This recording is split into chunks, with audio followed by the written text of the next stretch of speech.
leave New Delhi tomorrow morning and return to India on the 26th of September. This will be the Prime Minister's first visit abroad beyond the neighborhood. You would recall that the Prime Minister had made a brief visit to Bangladesh in March this year. And this is, as I said, his first visit since the onset of the COVID-19 pandemic. Prime Minister will be accompanied by a high-level delegation consisting of the External Affairs Minister, the National Security Advisor, senior officials, including myself. The main elements of the program are bilateral meetings with the US leadership, participation in the Quad Leaders Summit, address at the UN General Assembly, and business interactions. One of the highlights of the visit is the Prime Minister's meeting with the US President, President Joe Biden in the White House. You are undoubtedly aware that this would be the Prime Minister's first in-person meeting with President Biden. I think it is important to make it clear that the Prime Minister has met President Biden in his earlier capacity as Vice President, but this is the first in-person meeting as President of the United States of America. President Biden, of course, in 2014, when the Prime Minister made his first visit to the United States after assuming office, had hosted him to lunch.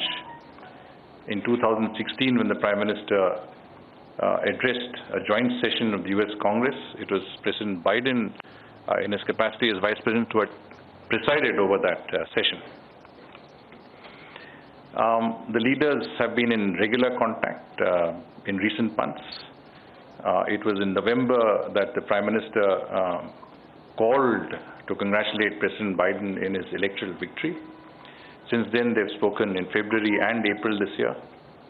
The Prime Minister has also participated in 3 major conferences and summits with President Biden as a participant. These were the Quad Leaders Summit, which was virtually held in March this year. This is also the Climate Leaders Summit, which President Biden has hosted. Both these summits were hosted by President Biden. But they also participated in the G7 summit the Prime Minister attended virtually in Cornwall in the UK. The Prime Minister will participate in the COVID-19 Global Summit as well, hosted by President Biden tomorrow. So there is another conference before the actual meeting.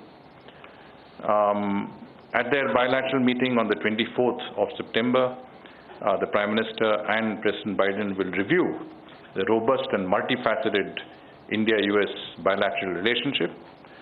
They will also discuss how the comprehensive strategic global partnership between our two countries can be enriched further. The two leaders are expected to discuss how to bolster bilateral trade and investment ties, strengthen defense and security collaboration, boost the strategic clean energy partnership, explore new avenues in emerging technologies, including through R&D, innovation, and industry linkages. The bilateral meetings would also feature current regional security situation following recent developments in Afghanistan, our stakes as a neighbor and a long-standing and preferred development partner of the people of Afghanistan. In this context, we would undoubtedly discuss the need to stem radicalism, extremism, cross-border terrorism, and the dismantling of global terrorist networks. They will also discuss the reform of the multilateral system, including the UN Security Council. The Indian diaspora in the United States, which consists of about 4.2 million people, is a very important factor in the relationship. They play a major role and have been a pillar of support in strengthening the relationship. It is expected that the Prime Minister will highlight the importance of people-to-people ties between the two nations and the potential of enhancing these ties further, especially through higher education linkages and mobility. We appreciate the facilitation that has been provided by the United States in helping Indian students travel to the US for the beginning of their term. The importance of smooth post-COVID travel, especially for students, is also an important factor and is expected to be discussed. Owing to the prevailing COVID situation in the US, you know that the US is currently having about 145,000 cases a day. The US government has imposed a number of restrictions and limitations on gatherings.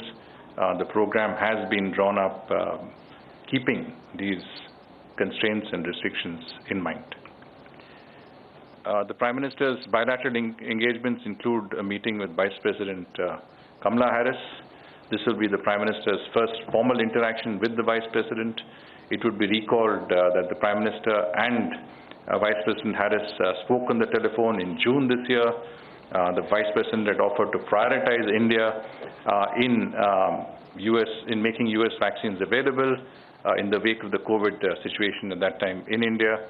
At their meeting at the White House, the Prime Minister and Vice President Harris are expected to exchange views on bilateral, regional, and global issues of mutual interest.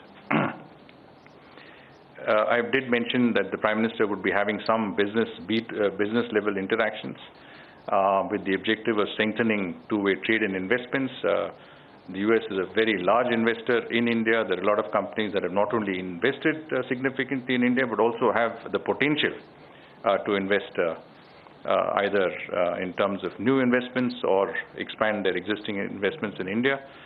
In that context, the Prime Minister will have a few meetings with select CEOs of leading US companies.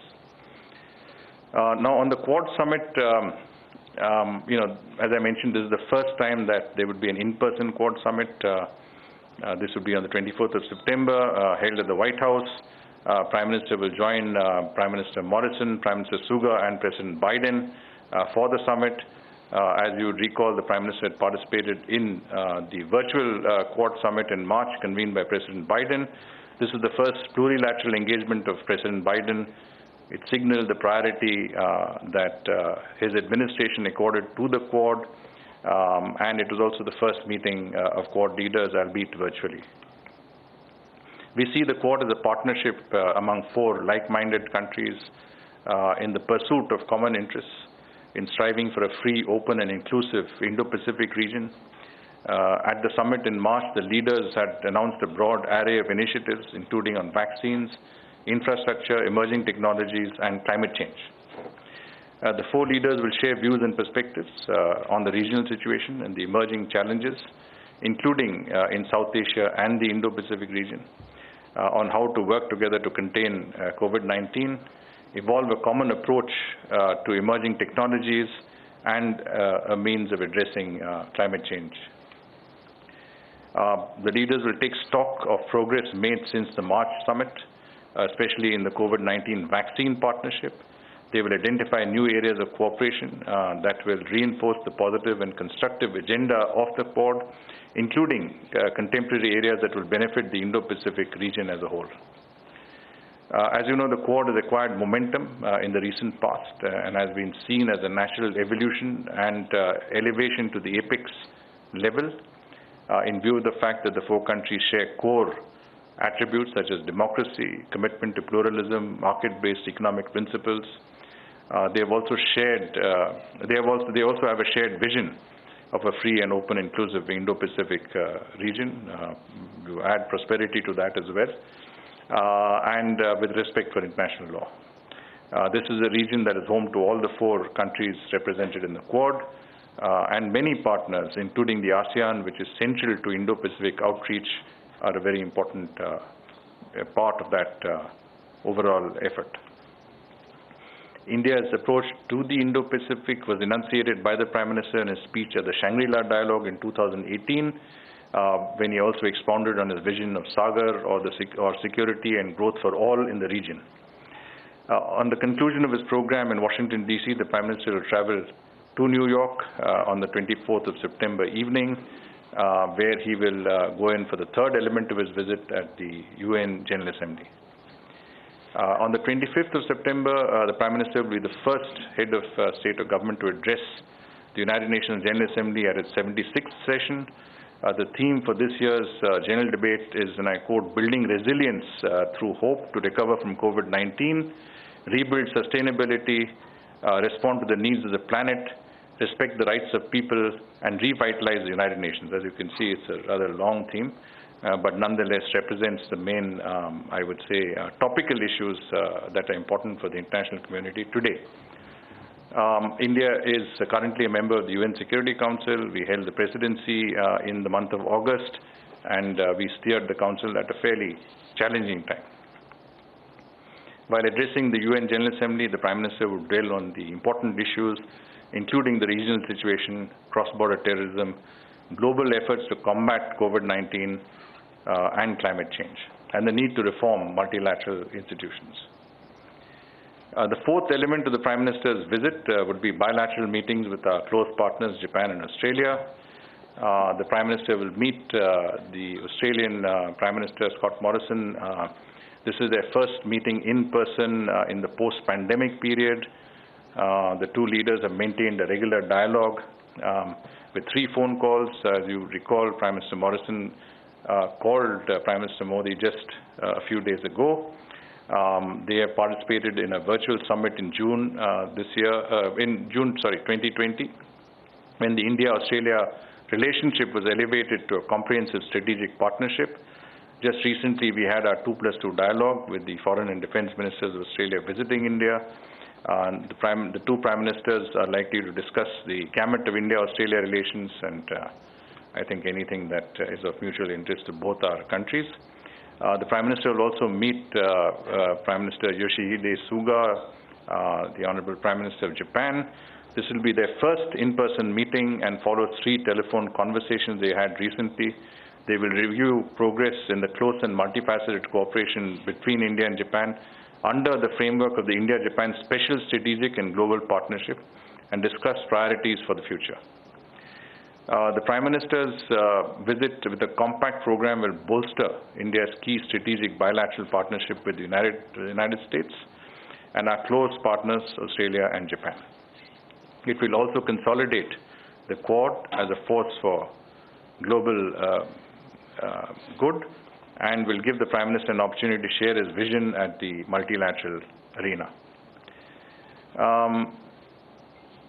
From the U.S. perspective, of course, I think when we look at the levels of support, we see a strong bipartisan support for a strong relationship with India and a strong relationship that can strengthen, the global efforts to further our common interests in that regard.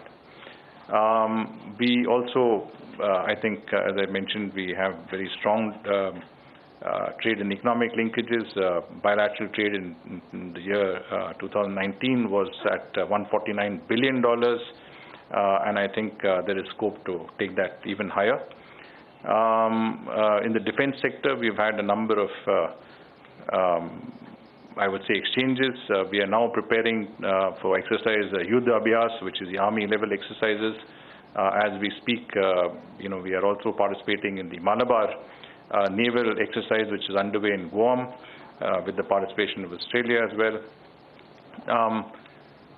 The visit is also expected to provide momentum. In other words, would provide direction to some of the important bilateral mechanisms that we have, whether it's the trade policy group, whether it's a defense policy group or the trade policy forum, or a number of other mechanisms that are now ready to I would say, review that relationship in those areas. I think once this summit is over, we will have the opportunity to take them forward. I would say finally, let us just summarize how we see the overall visit. I think India and the US are both vibrant, mature democracies. We share common values, including the rule of law, equality, freedom, and pluralism. We are both free market economies and proactive shareholders in global issues, committed to global prosperity, peace, and security. The upcoming visit of the Prime Minister would not only enhance peace, depth, and diversity of our bilateral relations, it would also give an opportunity to further strengthen our comprehensive global strategic partnership on issues of mutual concern. So I think I will stop here, Arindam, and if there are any questions, I'm happy to look at those. If your presence here is any indication, I'm sure there are a lot of interest. I can already see hands going up. So we'll take a group perhaps. Which one should I start off with? Maybe here, right here. Just one second, then I'll come to you. Hi, this is Sachin from the Times of India. My question is about AUKUS, this new pact which US has recently announced with the UK and Australia. There are concerns here that this could end up diluting the agenda of the first in-person Quad summit, if not the Quad itself, at least in the area of security in the Indo-Pacific. So are these concerns justified? Does the Indian side plan to take it up with the Americans in the bilateral in Washington? And did the Americans inform India about this before going ahead with the announcement of AUKUS? Thank you.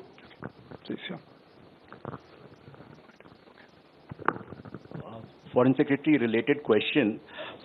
Our own deal with the United States on submarines has been languishing for quite some time. Emboldened by the supply of nuclear submarines, the promised supply under AUKUS to Australia, would we press harder? What is it that we are expecting, in terms of cutting-edge military hardware which we can get from the US? Thank you. Sorry, just one second. I had a hand here. मैं ब्रह्म प्रकाश दुबे हूँ जी news से। मेरा सवाल ये है कि लगातार कुछ सालों से हम लोग सिक्योरिटी काउंसिल के परमानेंट मेंबर बनने के लिए आवाज़ उठाते रहे, कई देशों के साथ कोऑर्डिनेट करते रहे। इस पीएम की इस यात्रा में क्या हम यूएन के मंच पर ये मुद्दा भी प्राथमिकता से उठाएंगे? Thank you. Take something from this side. So, as a prelude to the Prime Minister's visit, EM is already in New York. He's had meetings with various foreign ministers, foreign secretaries. He's met Foreign Secretary of Britain. Can you tell us what exactly has happened vis-a-vis the discussions regarding the vaccines, about Covishield particularly, what we've told the British side? Let's take one more before I... Related where? Which one? There at the back? Okay. Both are related, okay. Smita Sharma. Just wanted to check, in addition to what has been the discussion with UK, because the US is also supposed to come up with new announcements for its vaccine policy soon, in the next few weeks. Are there apprehensions about Covishield being discriminated there as well? Is that something that's on the table? Okay. And the last one there, please. Also on AUKUS, I wanted to ask, does India, we noted that EM has spoken to the French foreign minister, he has met with the UK foreign secretary as well. Does India consider the US decision to provide nuclear technology to Australia, something they have not done for submarines since I think 1958? Does it consider this decision as an act of nuclear proliferation? And what is India's reaction really to this aspect of the defense agreement between the two? Okay, I think we'll stop here, sir. Would you like to take some of these questions? Okay, so thank you, and let me try and answer, questions in clusters. And first, I think was AUKUS, which had a number of different strands to it. Let me make it clear that the Quad and the AUKUS are not groupings of a similar nature, and I'll try and qualify that.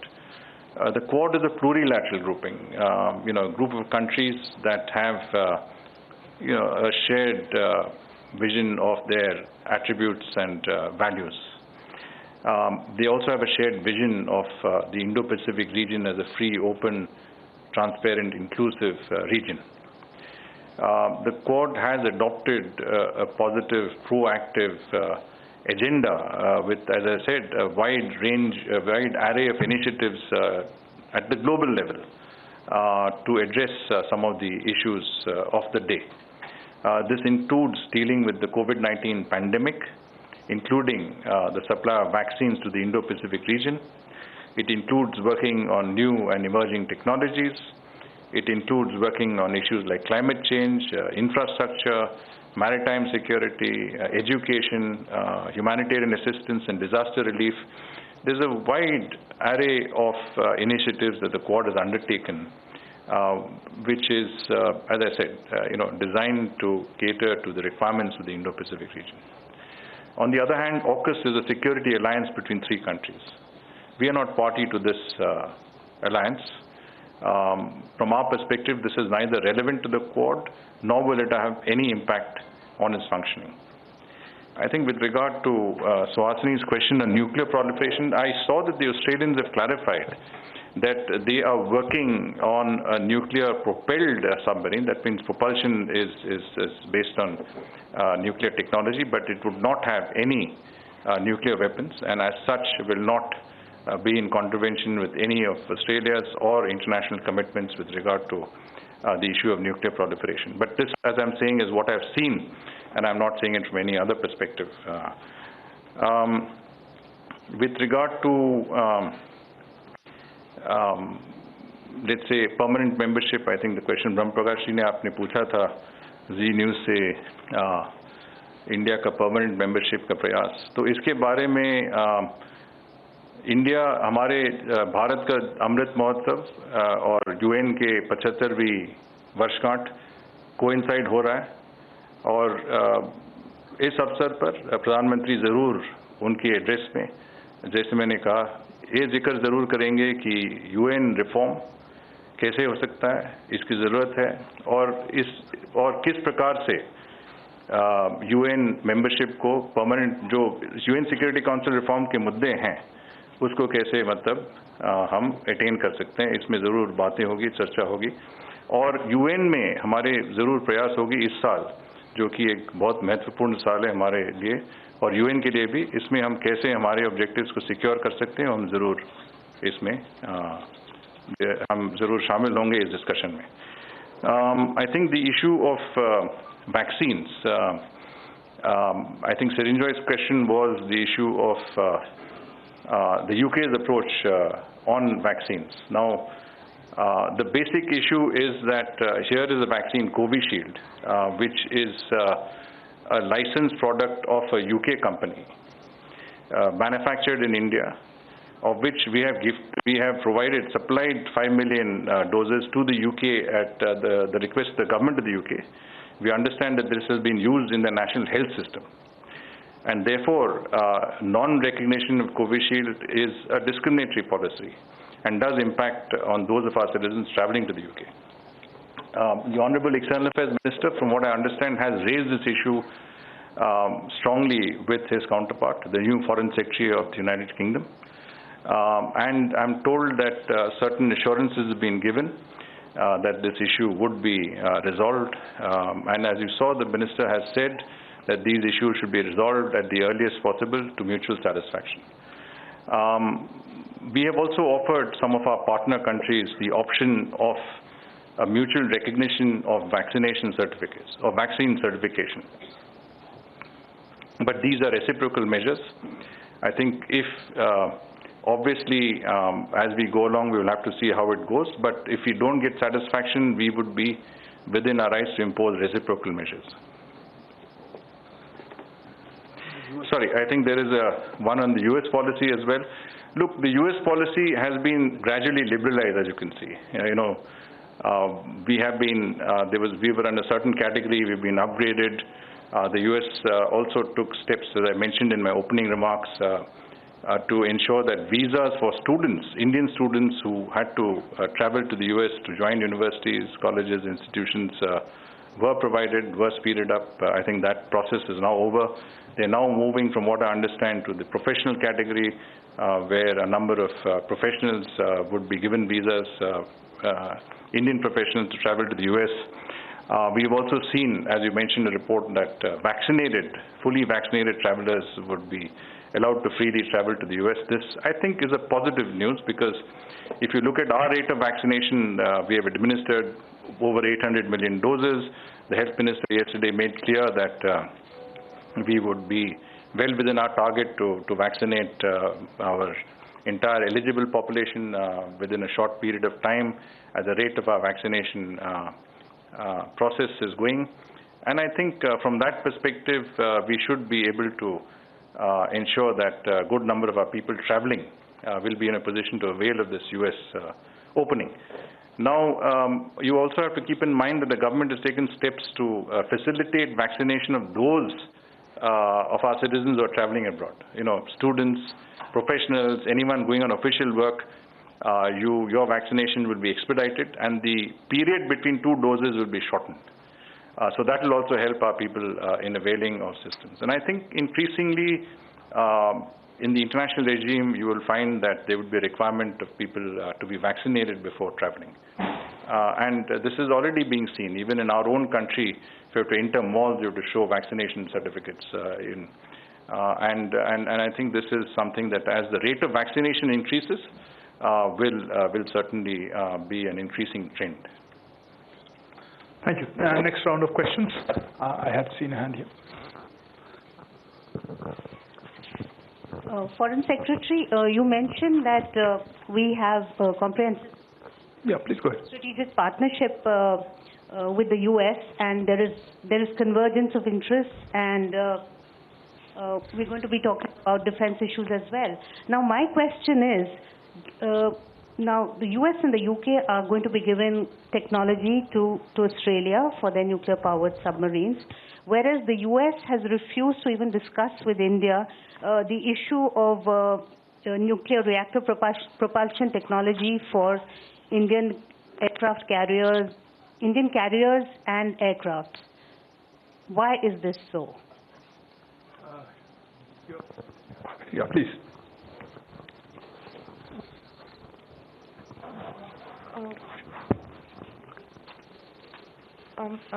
Foreign Secretary, I just wanted to ask, who are the CEOs that the Prime Minister will be meeting? I believe Apple CEO Tim Cook is one, but if you could just confirm whether that's happening.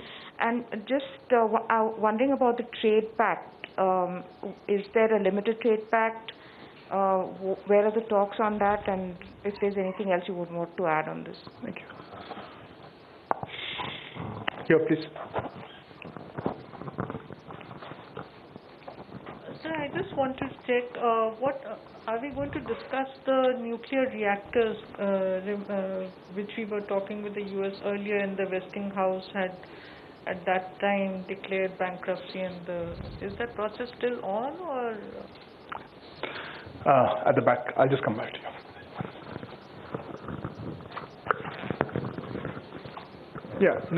Who's going to take it? Okay, anyway, go ahead. I just wanted to understand whether there'll be any pressure on India, or at the Quad, to have a security aspect to it, or especially after AUKUS, and or maybe Malabar will continue to play that role as far as Quad is concerned. Thank you. It's just more or less the same type of question. I just wanted to find out if Quad is not a security alliance at all. What is it? Is it only about the supply chain and democracy and all that? And here, please. Hi, I just wanted to ask about... Sorry. Foreign Secretary, I'm Akhilesh Suman from Sansad TV. My question is related to Quad. All the 4 members are active under the Quad, framework for quite some time. Now, is there any idea to give an institutional structure to Quad as on the lines of BRICS, and do you intend to sign any agreement among the 4 member nations in this field? So we have one more, and I think we'll close it. Please, Adent. Hi, I just wanted to ask about the vaccine initiative under the Quad. India just lifted the export ban. So I just want to know, has there been any groundwork of any sort that has happened, or is it something that hasn't gotten off the ground at all? Okay, thank you. I think we'll stop for 5 seconds whenever you'd like to take it. So I think Parul's question was really on strategic partnership with the U.S. and whether that really allowed us to facilitate some of the technologies in the defense sector that we were looking at. I think it has to be acknowledged that we've come a long way in our defense cooperation, collaboration with the United States. I think first and foremost, we have operationalized what we call the major defense partner status of India. We've also gone into what is called STA 1 level, which is a very significant level in terms of technology sharing, equipment, sourcing, etc., with the US. We have signed all 4 foundational agreements, as you know, MEA, COMCASA, all of the important agreements that were involved in creating the foundation and the groundwork for an extensive defense cooperation with the United States. We have also started on co-production on defense issues. As you know, many components of US aircraft, US equipment in the defense sector being now manufactured in India. And we have a very active group that encourages co-innovation. So innovation is an important part also of our joint involvement in the defense sector and defense industry. So I think we have very extensive cooperation. We have cooperated across the board. We have had access to some very important defense equipment from our perspective. There is a greater level of interoperability that has been achieved. And I think we have every reason to be satisfied with the level of our defense engagement with the United States. It's a partnership. It's based on a mutuality of requirements, and at the same time, I think it is now graduating to levels where we can co-produce and co-innovate together, and that is very, very important. I think Elizabeth's question about what are the details of the business level meetings that the Prime Minister is having. I've also seen reports in the media. I think this is still work in progress. We still have to get the full list of CEOs the Prime Minister will meet. Undoubtedly, I think once we land in Washington, we will finalize that and we will be able to release some of the names of CEOs that the PM will be meeting. As I said, it also depends on the ability, we have a COVID restraint, we have a number of constraints in that regard, and we will certainly tie all this up and let you know. But certainly meetings have been tied up. We need to finalize these and let you know. With regard to limited trade pact, I think, as you know, there was some discussion with the previous administration on a limited trade deal. Our Commerce and Industry Minister has had some exchanges with his counterpart, the US Trade Representative, Catherine Tai. I think they will continue to discuss many areas of our, investment and trade regime, and whether that leads up to a continuation of a free trade agreement or a part agreement. That is something that we have to see. With regard to civil nuclear cooperation, in particular industrial cooperation, and I think the mention of Westinghouse was made, I think what is important is that our relevant authorities are in touch with, to be more specific, NPCIL, which is the company that deals with issues relating to the maintenance and running of nuclear reactors in India, is in touch with Westinghouse, and discussions are underway on how to proceed. We obviously have some positive movement, but there is also issues that have to be addressed, including liability and so on and so forth. But I think these are fairly positive discussions, and my sense is that they're going quite well. I think there was a question by Nayanima on whether the Malabar exercise is a Quad exercise. I think there is no link between the Malabar exercises and Quad, and there is no link between AUKUS and Quad either. I think I made that clear. That was the first question. AUKUS is a security alliance. Quad is a different group of countries working on a different vision. And in the same sentiment, Malabar exercises are those that are done between nations but has nothing to do with Quad. At the same time, we don't see Quad as a group, as a framework, has come a long way. As you know, initially Quad was meeting at the senior officials level, then they met at the foreign ministers level in 2019, then at the summit level in 2021, and now we are going to have the first in-person meeting. So it is an evolving process. It is something that is still I would say, in the initial stages of its functioning. And as we go along, I think we've already found a lot of common ground. And someone asked, is it a grouping which is only on issues that are dealing with non-defense, non-security issues. I think essentially the Quad will deal with all issues that would further its objectives of seeing our common vision of an Indo-Pacific region that is free, open, and inclusive. From that perspective, the Quad will function and will do what it takes.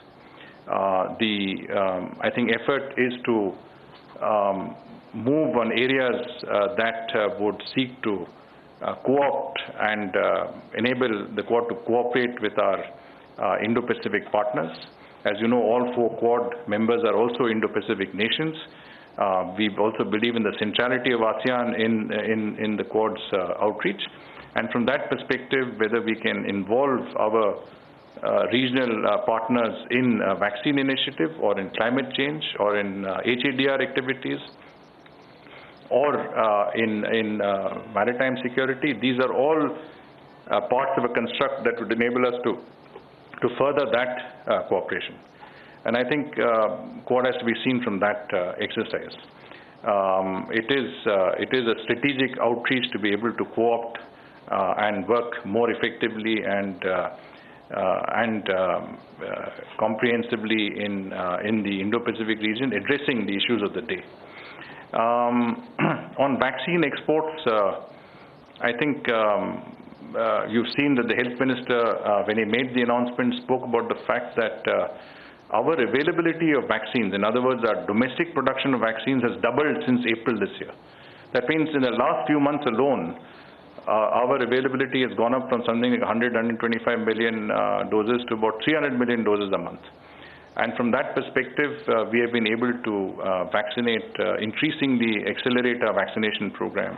It's over 800 million now. We're doing 1.5 million doses a day. We've surpassed, at one stage, we have gone up to very, very significant levels. And I think from that perspective, what it really means that with the availability of more vaccines, we have the opportunity to export. And that is, of course, conditioned on the availability of vaccines for our domestic requirements. But whatever surplus is available, I think the health minister has made it clear that if there is surplus, we'll be in a position to share that surplus with our neighbors and with our extended neighborhood and others that require those vaccines. Thank you, sir. I think I thought one question here, please. I think we'll close it. So I'm Shailesh Kumar from National Defense. So as you said that NSA Doval would also be accompanying PM. Can you throw more light on his agenda and meetings? In case if you can answer this also, is there any particular defense deal which we're going to sign in particular, if you can tell? Ma'am, here.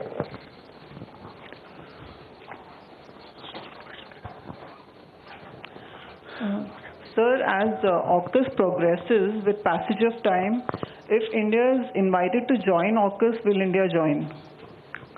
Not a second question, please. Just the last couple of questions. We'll close it there. Sir, Afghanistan में जिस तरीके से पाकिस्तान की involvement दिखी थी, ISI chief वहाँ बैठे थे जाके, तो क्या इस बैठक में जो कि प्रेसिडेंट बाइडेन के साथ होने वाली है, क्या पाकिस्तान के रोल को लेकर भी कोई चर्चा होगी या भारत कुछ इस तरीके की कोई जानकारी उनके साथ शेयर करेगा? And final question there. Sir, Shridhar Pathak, Amar Ujala से। रीजनल सिक्योरिटी सर एक बड़ा इशू है, अफगानिस्तान का मुद्दा है ही है। जानना ये चाह रहे हैं कि आतंकवाद को कैसे हम डील करेंगे। और पिछले 20 इयर्स को आप देखें तो अमेरिका आया, अफगानिस्तान में चला गया और आतंकवाद के नए नए स्वरूप निकलते ही आ रहे हैं या बने हुए हैं। तो एक कॉमन राय क्या बनेगी, कॉमन स्ट्रेटजी क्या बनेगी या क्या होगा आतंकवाद को लेकर? Thank you, sir. Yes. So, NSA will accompany the Prime Minister on his visit to the United States, but he will be part of the delegation. He will be assisting the Prime Minister. I don't see a scope for a separate program for the NSA because he's accompanying the Prime Minister, and most of the time will be taken up in very important meetings that the Prime Minister will be attending. On the defense side, I think we have some very significant agenda ahead of us. We have the 2+2 dialogue, which is expected later this year. We will also have the Defense Policy Group meeting. and there are a number of other dialogues which also meet later this year. The focus is on operationalizing the foundational agreements. I think that is an important objective on both sides. So I think that is something that we will work on. Whether India will join AUKUS if it's invited to do so is a hypothetical question, so I cannot answer that. Regional security, Afghanistan. देखिए, अफगानिस्तान का मुद्दा एक बहुत महत्वपूर्ण मुद्दा है हमारे लिए और यूनाइटेड स्टेट्स के लिए भी ये बहुत ही ज़रूरी मुद्दा है जिस पे चर्चा ज़रूर होगी। उसमें जितने एस्पेक्ट्स हैं उसमें ज़रूर बातें होंगी हमारे दोनों के बीच में। UN सिक्योरिटी काउंसिल का रेजोल्यूशन 2593 जो कि हमारी प्रेसिडेंसी सिक्योरिटी काउंसिल प्रेसिडेंसी में अडॉप्ट हुआ था, उसमें आप देखेंगे कि Afghanistan territory should not be used against any other states. तो ये बड़ा इम्पोर्टेंट इंडिकेटर है जो इंटरनेशनल कम्युनिटी की तरफ से एक इम्पोर्टेंट बेंचमार्क है। और जो देश आप कह सकते हैं नॉन स्टेट एक्टर्स या जो कंट्रीज इसके इस आइडिया के खिलाफ जाएं, उन पे ज़रूर नज़र होगी। रीजनल सिक्योरिटी आर्किटेक्चर और आतंकवाद के बारे में उसमें भी बात होगी। This is a very important, counter terrorism is very important aspect of our discussions. Both countries attach a lot of importance. हमारे दोनों देश इस पे काफ़ी दबाव दे रहे हैं कि काउंटर टेररिज्म पे ज़रूर अटेंशन होना चाहिए। अफगानिस्तान में जो स्थिति है उस पर भी बात होगी। US का विड्रॉल तो हुआ है, पर हम US को ज़रूर बताएंगे कि अफगानिस्तान पे और उनके जो उस इलाके में नज़र ज़रूर रखना चाहिए। और आप ये ज़रूर समझ सकते हैं कि अफगानिस्तान का मुद्दा, आतंकवाद का मुद्दा, ये प्राइम मिनिस्टर के एजेंडा में ज़रूर बायलैटरल लेवल और क्वाड लेवल पे भी शामिल होगा। Thank you very much, sir. That brings us to a close of this special briefing. Thank you. May I thank Honorable Foreign Secretary as well as Joint Secretary MS for their presence here and for a comprehensive overview of what awaits us. Please keep in touch with our social media and other channels, and we will continue to bring to you the developments of this very important visit. Thank you again, and good afternoon.